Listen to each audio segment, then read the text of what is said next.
How often do we procrastinate?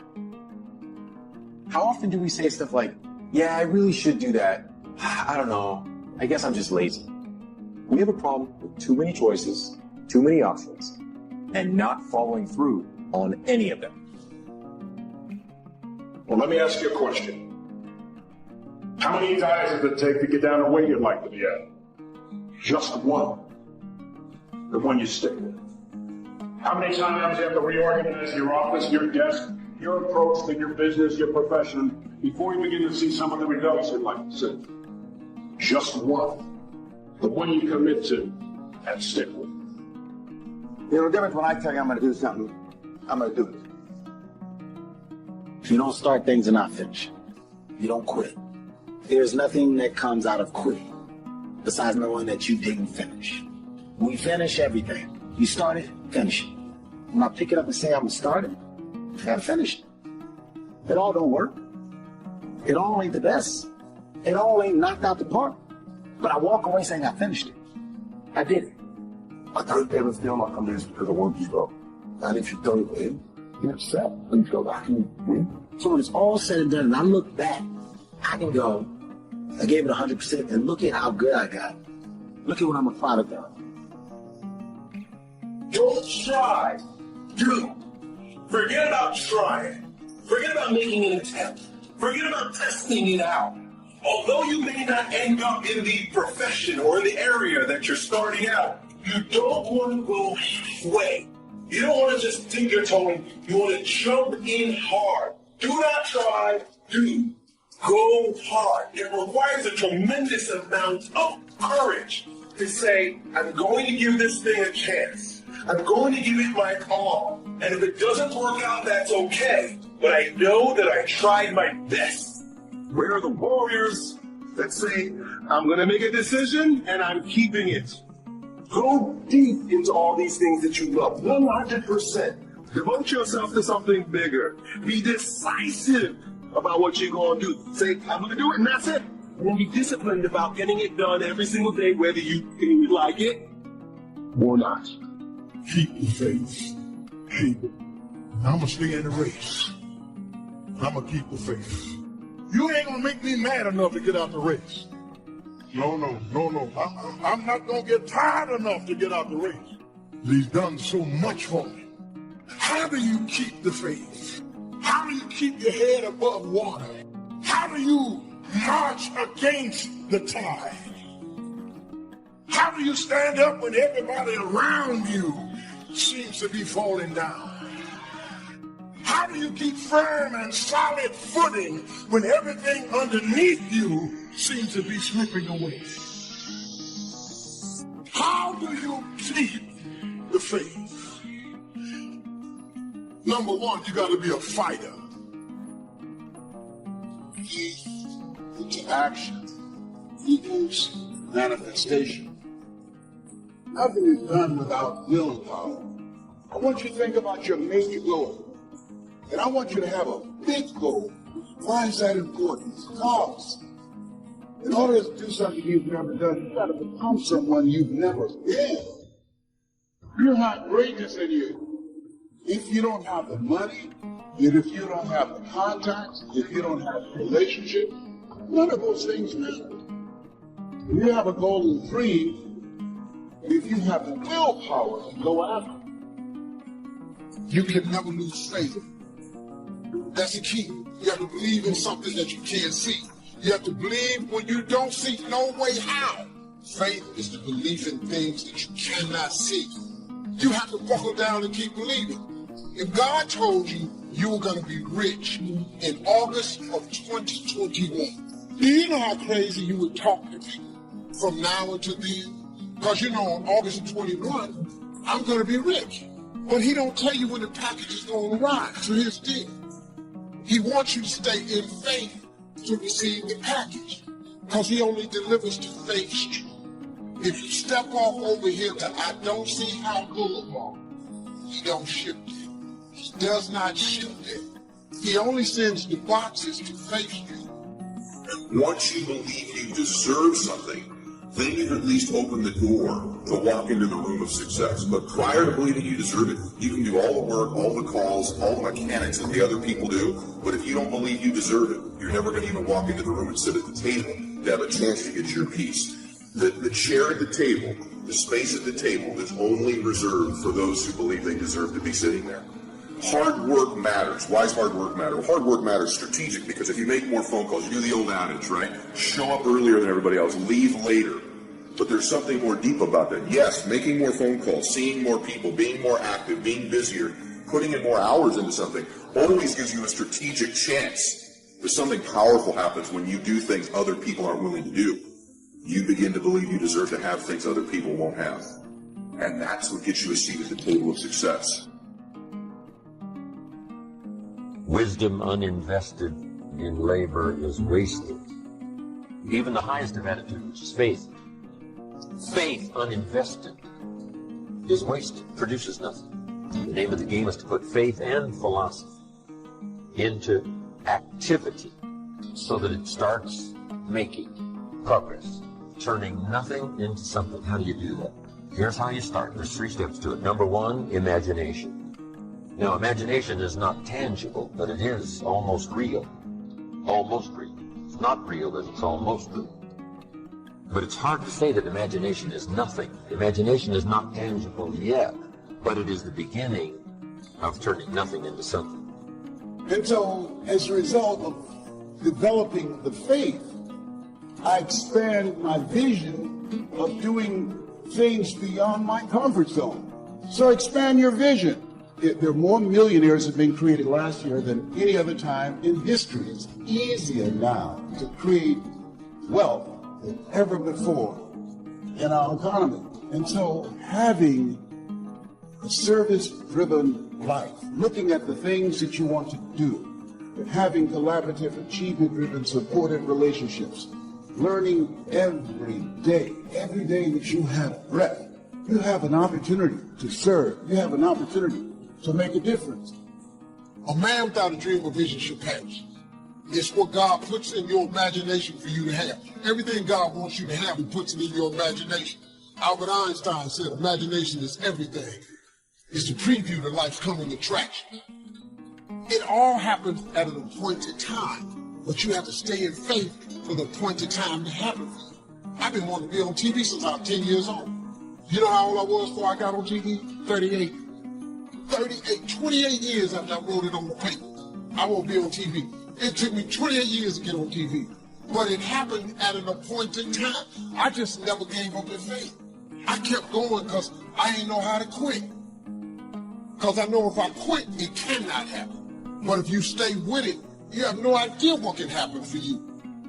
What causes that switch to flip? The overdrive. The beast mode. The full-on destroyer that will not stop. You gotta go, man. You just have to go. Never wait on the right time, because the right time ain't ever coming. Beast mode is a lifestyle that becomes your nature. You know all these people spending their whole year doing nothing, sitting still. And then all of a sudden, for 3 weeks out of the year, they suddenly spring into action, and things start moving. It's all starting. And right where you think you might be looking at a different person, they go right back to where they were 3 weeks before, and stay there for another year. These are the New Year resolution beach money. These are the people who want to lose weight. Talk about losing weight. Buy the gears to lose weight, get a membership, get into position to lose weight, or quit because training is at 5:30 in the morning. Everybody wants to be a millionaire. Everybody wants to be the top of the top. Until it's time to do what Phenomenal does. I'm not scared that some kid's gonna take my spot. If he does, he's gonna have to do it with sweat. He's gonna have to do it with tears. He's gonna have to do it with blood. He is going to have to get up at 2:30 in the morning. If he can get up every day at 2:30, he deserves to take my spot. Some people are taking your spot, and they shouldn't take it, but because you're average, it's easy to take your spot. It's easy. It's easy to take that client before you get to him. It's easy. It's easy to beat you. Why? You average. But let me tell you something. Everybody wants to be a beast until it's time to do what beasts do. Right now is a time of year where you can really separate yourself. You can separate yourself from other people, your competition, but you can also separate yourself from where you are, from the standards you've set. You can separate yourself from your current position to a new position in your relationships, your money, your body, your business. If somebody's ahead of you, it's difficult to catch them when they're at full speed. It just is. It's difficult. They're in front of you. They're running full speed, and you're chasing them down. It's difficult to catch at those times. But where you do catch people is during what I call separation seasons. And these are the seasons where some people begin to flinch. They get weak. They take time off. They relax. They get casual about their routine. Maybe they're not as sure about their standards as they once were. And when they do that, they flinch. Bam! You blow their doors off because you keep pushing and separate yourself during that time. This isn't just about competing against other people. It's separating yourself from where you currently are, which is what all of you want to do. It's called growing. You see, beast mode is about the hunt. And if you don't get that, if you don't understand that, then you think that you can just turn it on whenever you want. Now, I've got to pass this hunt. Time to get into beast mode. I've got to get this promotion. Time to get into beast mode. That's not how it works. It's about the hunt. The hunt is what terrifies them. People don't even understand the hunt because it's primal. It's do or die. It's all or nothing. The hunt. Hunting is about practice. It's the practice of patience. It's the refinement of process. It's the lessons of failure. It requires time. It builds experience. It demands resilience, endurance, and collaboration. So when the win happens, it happens fast and frequently. Why is it you give someone everything? Support, encouragement, education, money, opportunity. And people you give the most to sometimes spend their life going in and out of rehab their whole life. And then you see people that life is just kicked in the teeth. People have been through any form of abuse, mental, emotional, physical, any. People that had no opportunity somehow developed the one factor that will separate you from all those people that talk a good game and make you one of the few who do. It's called hunger. See, if you look at Sir Richard Branson's good friend of mine, Richard, this guy's as hungry today as when he was 16 years old, starting Virgin in a crypt there in England. In his late 60s, he's got the same drive. The most important conversation is the one you have with yourself. You wake up with it, you walk around with it, you go to bed with it. Eventually, you act on it. Sometimes you act on it good, sometimes bad. You got to change the internal dialogue. Until you change the internal dialogue in your head, until you callous over the victim's mentality that the world is out to get you because of you are the only, you got to change that, man. And if you keep that mentality, you're going to stay in the same exact spot that you're in. You're not going to drop 42 pounds in one season. That's going to take some endurance. You're not going to become your best self all by yourself. That's when it takes collaboration. So stop trying to be a beast for a week and realize that it's about a lifestyle. You live it day in and day out. And when you practice that long enough, it becomes your nature. In life, we really will never exceed what we believe we're worth. We just never will. And so if you can begin to do things you think other people aren't willing to do, or maybe do things the former you weren't willing to do, you begin to believe that the new you deserves things other people won't get, and the new you deserves to get things the former you didn't get either. And so this is why this season is so critical. And I've stacked up maybe 30 straight separation seasons. There's other ones. There's summertime, right? There's times like that. But right now is the big one. You all know what I'm talking about, right? Everyone gets kind of casual. Everyone slows down. And one day turns into 3 days, turns into 4 days. You know, Christmas is a holiday. It's not a holiday. New Year's Eve is a holiday, not a holiday or a holiday. But people keep taking these holidays and holidays this time of year. And it's when you get them. It's when you get the former you. It's when this new version of you emerges. And so take advantage of this season. It's the greatest of all seasons. And I can tell you it's one of the reasons why, if I do have some good things going on in my life, is I separated during this time. I separated from the old me and I separated from my competition. It takes both emotion and logic for you to reach your maximum potential, to really give everything you have and go beyond your limits. So when it doesn't make sense, logical sense to go on, that's when you got to use your emotion. That's when you got to use that anger, that frustration, that fear. To push yourself harder. To push yourself to say, I don't stop. So you fight the weak emotions with the power of logic. And you fight the weakness of logic with the power of emotions. And in the balance of those two, that's where you find the strength and the tenacity and the guts to say to yourself, I. It's a dogfight of skills and talents and luck and faith and circumstance and blessing and all that stuff. But just to get to the table, to get into the room, you have to believe you deserve to be there. The hard work part plays into shifting your identity. That over time, not even that long a period of time, when you're doing the things others are unwilling to do, you begin quietly to begin to believe that, oh, I deserve to be rewarded in ways these other people aren't going to be rewarded because I'm doing the things others won't do. And so the fastest way to change your identity, to change your belief, is just to flat get to work, to flat get there earlier, to flat leave later, to just make more calls, see more people, be more relentless, just pour ourselves into the work, because actually the hard work can in reverse impact our identity. And that's the key in changing your belief. So ask yourself this question, honestly, in whatever business you're in. Have you done everything physically and mentally possible to get yourself to that table? Have you done everything you're capable of? Have you been relentless and ferocious and invested so much time, effort, and energy that inside you know you deserve to win? Or have you held something in reserve? Have you not really given it your best? Have you kind of hoped to get a little bit luckier? Well, it's that little bit of reserve you hold back that will ultimately keep you from sitting at the table of success.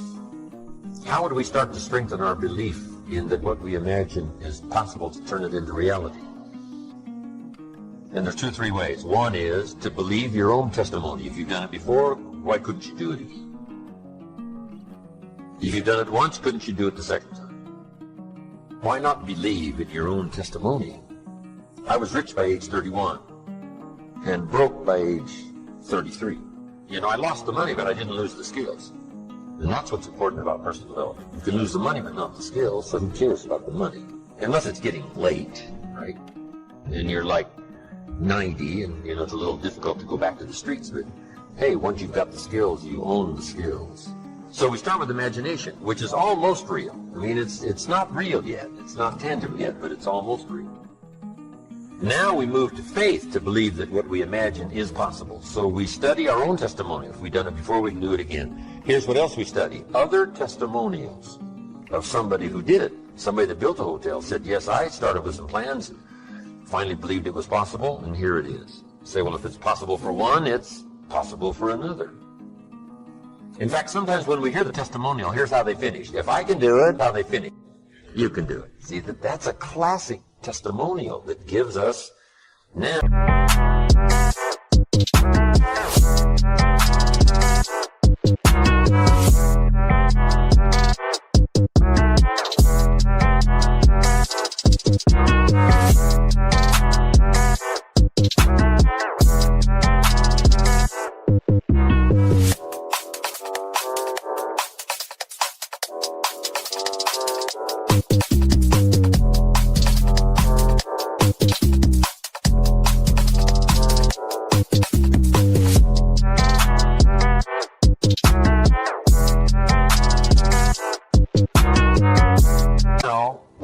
Faith.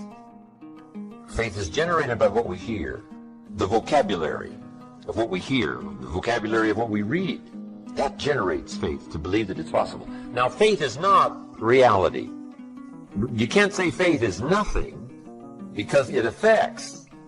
It's like radiation. To us, it's nothing because it can't be seen. But radiation is so powerful, it can kill you. Right? You can't see it, but it has an incredible effect. And that's true of faith. Faith can't be seen, but it has an incredible effect on your attitude, on your behavior, on your disciplines, on your work for the day, and all the rest. So faith is tangible in that sense, that it affects the emotions, it affects the drive. It's called the unseen magic.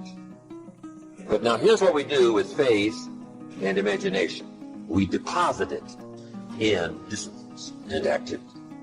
Imagination without the activity is translated into reality, serves no purpose.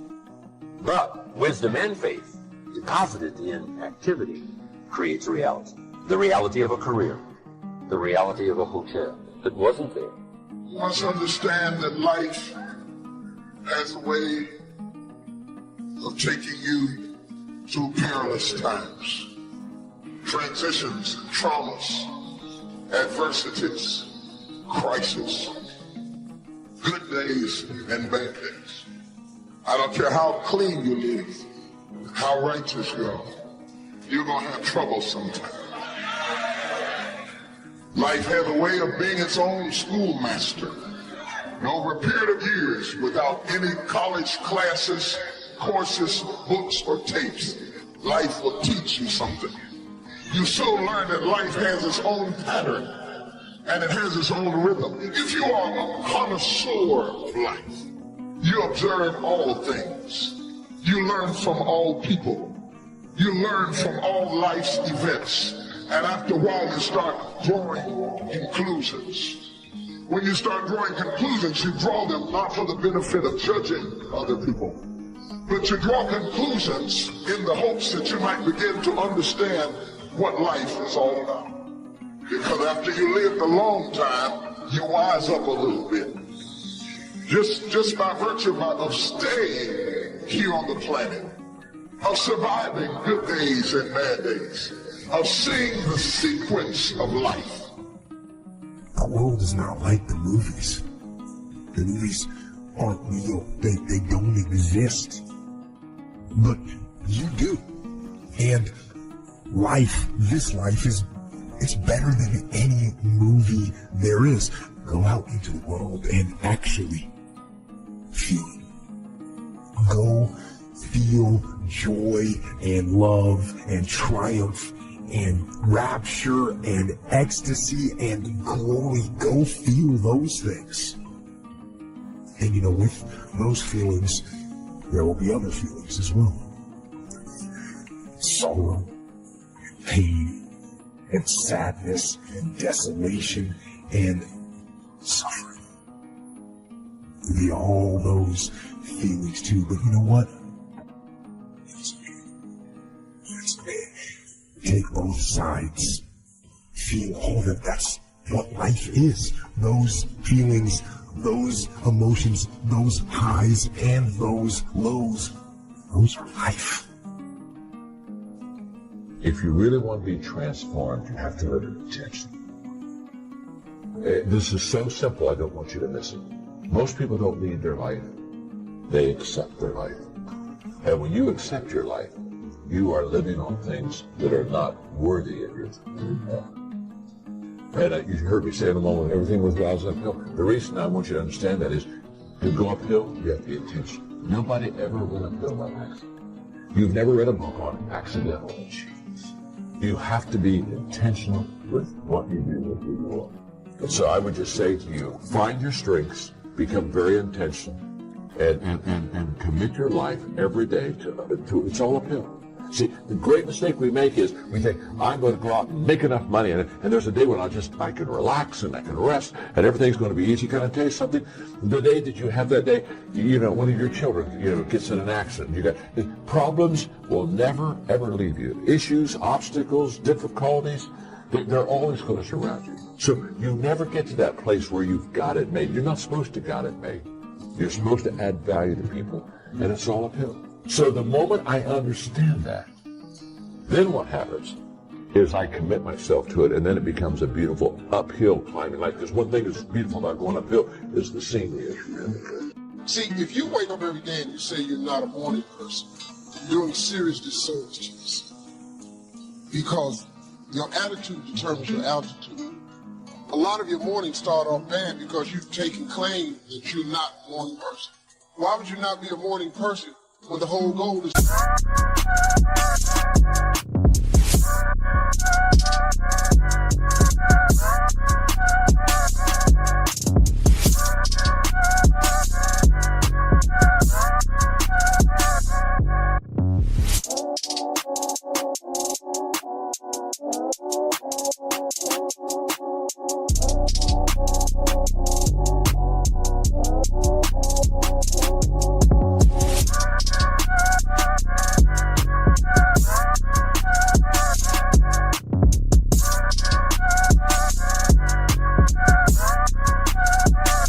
Wake up every morning. You got to be in a life-changing business. People have got to look at you like a light. Something should be in you that shows other people that there's hope. You don't know this about yourself, but you're going to be that person one day. And you got to start preparing for what you want to be. At least let God know you're glad you're alive. You don't let nobody else. You don't know that you're going to be a light one day. And people are going to look to you for that light. I believe in winning the battle against yourself. Because there's a lot of things you can control. When you wake up, talk about making your bed. Make your bed. Make sure your house is clean. Make sure you get your breakfast. Make sure you shower, shave. Whatever you're doing, control that. Don't hit the snooze button. All these things are very important. That's been told a lot of times. Why don't you hit the snooze button? Because you wake up already there. You're already behind the power curve. So what happens when you hit the snooze button? You may not make your bed. You may not pick the right clothes out in the morning time. So that's the mindset that I think is important to bring with you every day you go, everywhere you go in life. Time is the inexplicable raw material of everything. With it, all is possible. Without it, nothing. The supply of time is truly a daily miracle, an affair genuinely astonishing when one examines it. You wake up in the morning and lo, your purse is magically filled with 24 hours of the unmanufactured tissue of the universe of your life. It is yours. It is the most precious of possessions. No one can take it from you. It is unstealable. And no one receives either more or less than you receive. In the realm of time, there is no aristocracy of wealth and no aristocracy of intellect. Genius is never rewarded by even an extra hour a day.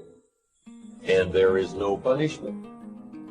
Waste your infinitely previous commodity as much as you will, and the supply will never be withheld from you. You cannot waste tomorrow. It is kept for you. You cannot waste the next hour. It is kept for you. I have said the affair was a genuine miracle. Is it not?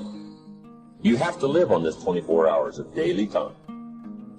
Out of it, you have to spend health, pleasure, money, content, respect, and the evolution of your immortal soul.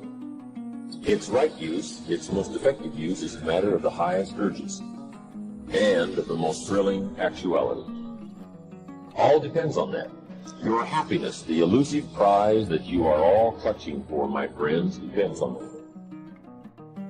How do you have time for anything? How do you have time to dick around on Facebook? How do you have time to watch hours and hours of TV? How do you have time to do anything? It's simply because that's where you put the priority. So don't tell yourself you don't have time. Just say it's not important. And maybe it isn't, and that's okay. But if it is, make the time to get it done. If you do what is easy, your life will be hard. Complain, point at your circumstances, give up your power, blame the government. If you do what is easy, your life will be hard. But if you do what is hard, your life will be easy. It's hard to make a radical change in your behavior. It's hard to take ownership. It's hard to swallow the bitter pill that wherever you find yourself, at some point in time, you made an appointment to be.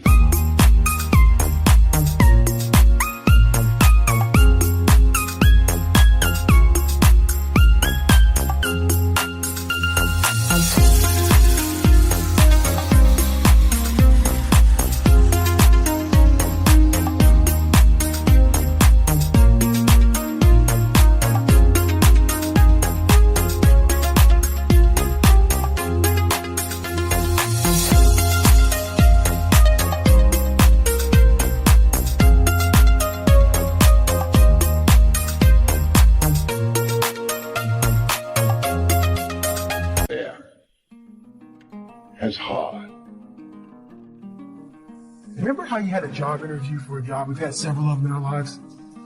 What did you do the night before that job, weeks before the job? You knew you had it. You prepared you had a bowl out for your oatmeal, your cereal, whatever you had in the morning time. Your coffee cup was out. Your clothes were laid out. You studied, you rehearsed, you were ready. You brought your best self. You were going to war with yourself because you wanted that interviewer to see your best self. You won. You got the job. After a few months in that job, you look around. You got the job. You start to back off. The clothes aren't out. You hit the snooze button. You don't get up on top anymore. You realize that you can still have this job and not be your best self. The interview you is gone. You have your job, but the interview is gone. So winning the battle in the morning time is just that. It's that you wake up in the morning time and you own all this stuff. Because once you leave your house, the world then gets at you. And that's why I believe in not getting up in the morning time and checking your phone immediately. Everybody does that. They get up, the first thing they do is grab the phone, look at the phone. Maybe bad news on there. So how's your day start off? I don't go to the gym. You're caught up now on that phone. That's how your day starts. You lost control. So once you win that battle in the morning time, then once you go out, now you've won. You go outside your house, you may lose your job. You may have a bad hit, but you won something.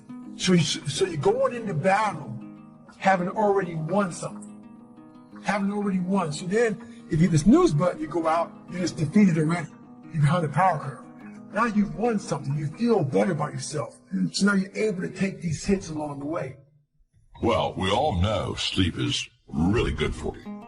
In fact, I cheat myself because if I could sleep a little longer, I would probably be better, because all medical science tells you that how important, 7-8 hours of sleep is for each person. What I want to say to you is, when you wake up. Don't sleep during the day. Don't get a little bit unconscious and let life pass you. Be intentional. Go for it. Be in the moment. Be alert. Be aware. Seize the time. We don't have much of it. I guess what I'm really saying is, when you're awake, stay awake. Then when you sleep, it's a little bit more legal. If one cannot arrange that an income of 24 hours shall exactly cover all proper items of expenditure, one does muddle one's whole life indefinitely. We shall never have any more time. We have, and we have always had, all the time there is. It's not that difficult to get something started. You run it for a while, and after a while it starts running you. That's part of the challenge. I told my staff one day, giving birth to a tiger is one thing, learning how to ride it is something else, right? Sometimes you start it, and then it turns around and starts giving you all kinds of trouble. If you're working already 8-10 hours a day, that's about it. You just can't work much more than that. Bursts at a time, you can work 12, 14, 16, right? I'm sure we've all learned to do that, put in the extra time. But after a while, you pretty well have to put your life in balance, or your health is in jeopardy, your heart's in jeopardy, your blood pressure is in jeopardy, a lot of things, if you don't stay in balance. So you don't have to put any more hours, probably. All you have to do is just make better use of the hours. A cliche we've all heard. It's not the hours you put in, it's what you put in the hours that counts. Survival is necessary, but survival is living. The real problem with life is that at some point, you've got to start living it. Participation is required. This thing is not a spectator sport. You have got to get in the game and sweat it out. Yes, you'll get banged up. You'll get tossed around. You'll take some losses, but you'll also pick up some important wins. Wins that go a long way to developing who you are and your contribution to this world. I'm saying you've got to live as though it's an easy thing to do. As though there was some switch in your bedroom you can flip to get your real life started. No. Life is easy. It is. Life is easy. It happens spontaneously. It happens all around you all the time. Living is hard. How many rules must you imprison yourself with before you get it? Before you see the rules you write to protect yourself from the mistakes you made. You protect yourself from where you came from and what happened to you. can become your prison if you don't have it. And I believe that that's what happens to most people. They go through life making tiny edits to live. Little footnotes that read, she said my teeth were crooked, so I won't smile with my whole face in. Because I got hurt last time, I won't trust again. I was so disappointed last time I tried, I won't let myself want again. You see what I'm getting at?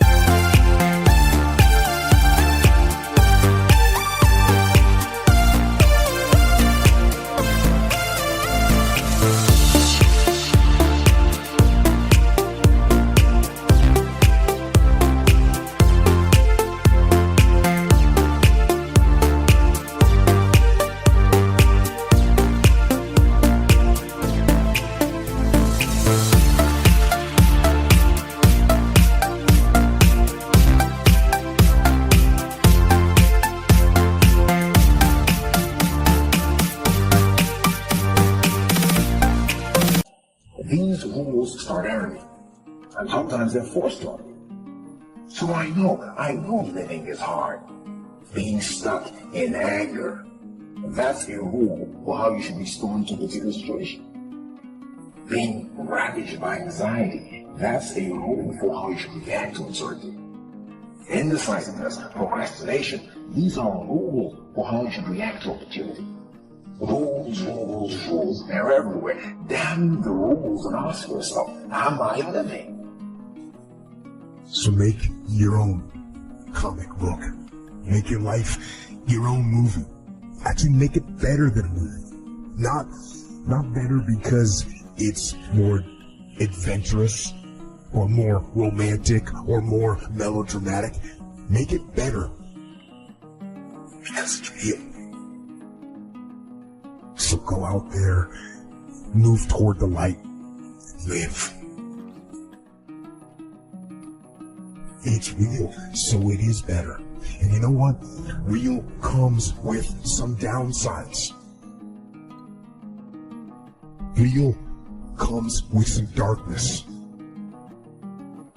But that's okay. It's okay because when you know the darkness, the light becomes even brighter. Am I going through life with my whole self? Am I fully experiencing the moments, or am I watching them go by? Am I doing all I can with the opportunities that life is presenting? Am I enjoying life, or am I managing it? Are my happiness and my joy conditional? If I died today, would my life have been fully used up? I'm not preaching, I'm just asking.